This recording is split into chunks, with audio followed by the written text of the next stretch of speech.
My name is Bridget, and at 34 years old, I never expected to be a widow. 3 months ago, I lost Adam, my husband of 11 years, to a sudden aneurysm. One moment he was drinking coffee at our kitchen table, smiling at me across the morning paper, and the next he was gone. No warning, no time to prepare, just a shattering silence that left me gasping for air. The weeks that followed blurred together in a haze of casseroles left at my doorstep, whispered condolences, and nights where I clutched his pillow, willing myself to fall asleep without hearing his laugh or the sound of his footsteps in the hallway. My life felt hollow, as though the world had tilted off its axis and I was left to stumble through the wreckage. Just days after his funeral, I forced myself to attend my nephew Lucas's first birthday party. My sister Cassandra insisted it would be good for me, that I needed to be around family. Part of me wanted to stay home and curl up under the covers, but I owed it to Lucas. He was innocent in all of this, and he deserved to be celebrated. What I didn't expect was for Cassandra to turn that day into a spectacle. Right in the middle of the party, balloons still floating, Lucas smashing cake with his chubby little hands, Cassandra stood up, tapped her glass with a fork, and announced that Lucas was actually Adam's son. Gasps rippled through the room as she pulled out a folder, dramatically producing papers she claimed were Adam's will. Then, as if she hadn't caused enough chaos already, she declared she was entitled to half of my $800,000 house. All eyes turned to me, some were wide with shock, others filled with pity, but what none of them understood was why I could barely hold back my laughter.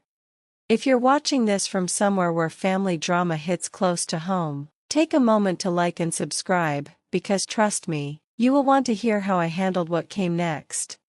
Adam and I met 12 years ago at a charity auction benefiting children with cancer. I had been volunteering for months, organizing silent auction items, when a particular painting caught my eye, a watercolor of the Boston skyline at sunset. The colors bled into one another in shades of orange and violet, reflecting in the harbor just as I had seen on countless evenings walking home from work. That night, Adam outbid every single person in the room for that painting. After winning, he walked straight over to me, his blue eyes sparkling with mischief, and handed it over. "I noticed you admiring this all night," he said. "I think it belongs with you." That was Adam, observant, thoughtful, and generous to a fault. I fell for him almost instantly. We went on our first date the very next evening, and by the end of the night, I had the strange but certain feeling that I had known him all my life. 8 months later, he proposed to me at the harbor, the Real Boston skyline behind us mirroring the watercolor that now hung in my apartment. When I said yes, he looked at me like I had just given him the world. We built a beautiful life together. Adam was a corporate attorney, sharp as a blade but humble in every way that mattered. He remembered the names of waiters, tipped generously, and always asked after people's families. I was building my career as an interior designer, and together we bought a Victorian home in Beacon Hill. It stretched us financially, but Adam had just made partner at his firm, and we both believed in the future we were creating. The house had good bones, tall ceilings, carved moldings, and a narrow little garden out back that I imagined filling with laughter and children's toys. But those children never came. We tried, oh how we tried. For years we charted calendars, tracked cycles, and prayed for miracles. Then came the doctors, the endless tests, and finally 4 brutal rounds of IVF. Each failure hollowed us out a little more. I still remember the silence in the car after our final attempt failed, the way Adam reached for my hand but said nothing, because there was nothing left to say. That night on our porch swing, Adam whispered, "We can still have a beautiful life, Bridget, you and me, that is enough."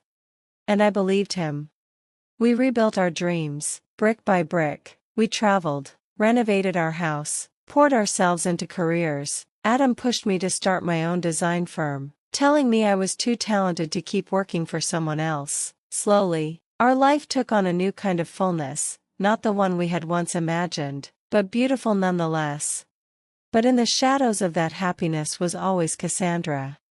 My younger sister had been the wild one since childhood, charming but reckless. While I worked toward degrees and clients, she chased relationships and jobs that never lasted. Our parents coddled her endlessly, turning a blind eye when she made mistakes, bailing her out whenever she got into trouble. She resented me for my stability, for the love Adam gave me so freely, for the house we had worked hard to afford.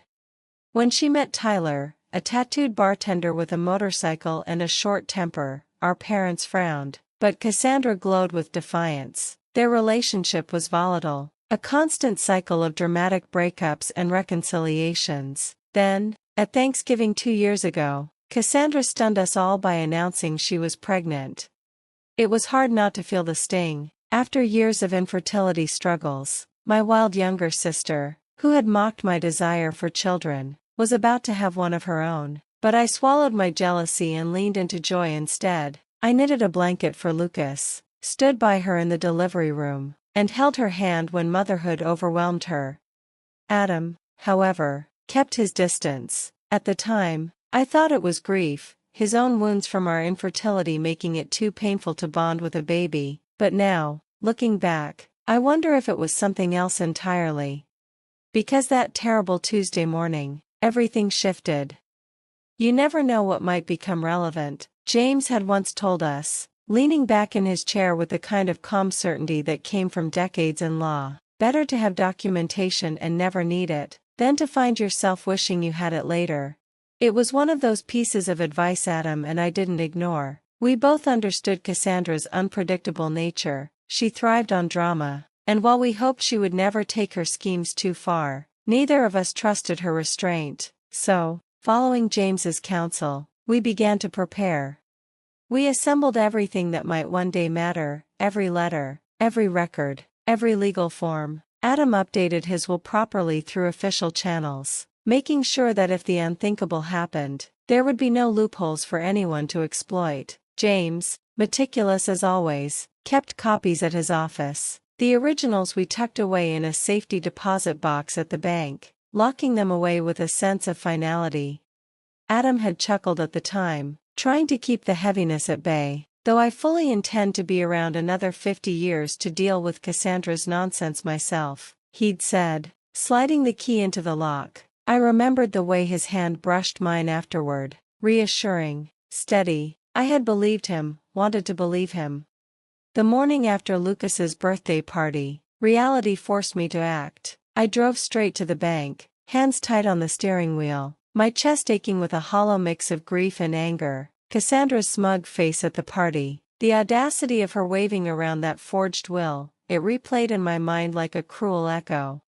The bank manager, Mr. Lang, had known Adam and me for years. His voice softened when he greeted me, his condolences spoken with the kind of quiet respect that only long familiarity can give. He personally escorted me down into the hushed, climate-controlled vault, his footsteps echoing off the polished floor. Once inside the private viewing room, I found myself alone with the metal box Adam and I had jokingly labeled our disaster preparation kit. My hands shook slightly as I turned the key. When the lid creaked open, the faint scent of paper and ink rose up, and I felt as though Adam's presence filled the room. Inside lay the pieces of his foresight. A notarized, properly executed will, leaving everything to me. Medical records, neatly organized, documenting his vasectomy 2 years before Lucas's conception, scientific proof that he could not be the father. A leather-bound journal, Adam's handwriting precise and unflinching, recording every incident with Cassandra, dates, times, exact words she had spoken, each entry a shield forged in ink. Printed text messages, their ugly words frozen in black and white. A signed letter from our attorney, confirming he had personally witnessed Adam's will and would testify to its authenticity. And then, at the bottom, something that stole my breath, a sealed envelope, my name written across the front in Adam's familiar script. I sat for a long moment, the envelope trembling in my hands. Finally, I broke the seal.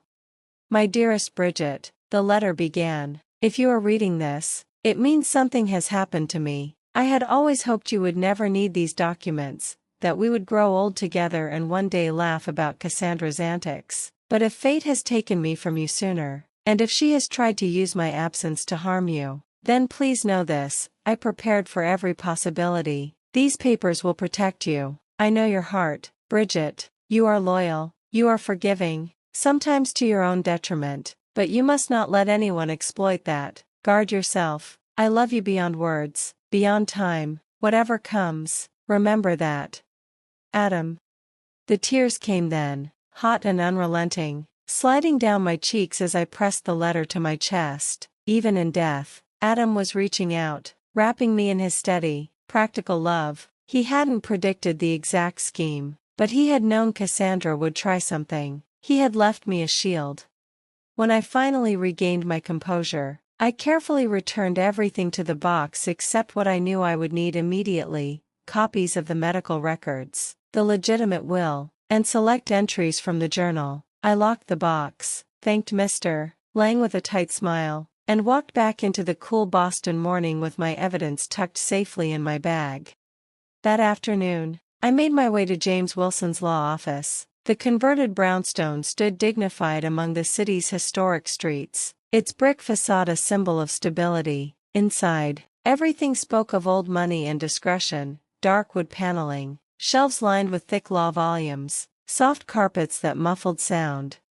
The receptionist recognized me at once, her eyes warm with sympathy. "Mrs. Preston," she said gently, rising to greet me. "Mr. Wilson is expecting you. Please accept my condolences." When James appeared, he looked much as he had the first time I met him years ago: silver hair, reading glasses perched on his nose, a man who carried both wisdom and weariness in equal measure. He came around his desk immediately, taking my hands in his. "Bridget," he said softly, "I was devastated to hear about Adam. He was one of the good ones." "He was," I whispered, my throat tightening, "and it seems he was also right about Cassandra. He made me prepare for this. I wish we hadn't needed it."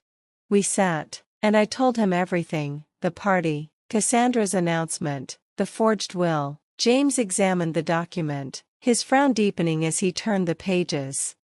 "This is sloppy," he said at last. "The language is inconsistent, the formatting is wrong, and while the signature is similar, it would crumble under expert analysis. It's amateur work, but the fact that she produced it at all is serious." I laid out Adam's carefully preserved evidence: the real will, the medical records, the journal entries. James studied them, nodding with grim satisfaction.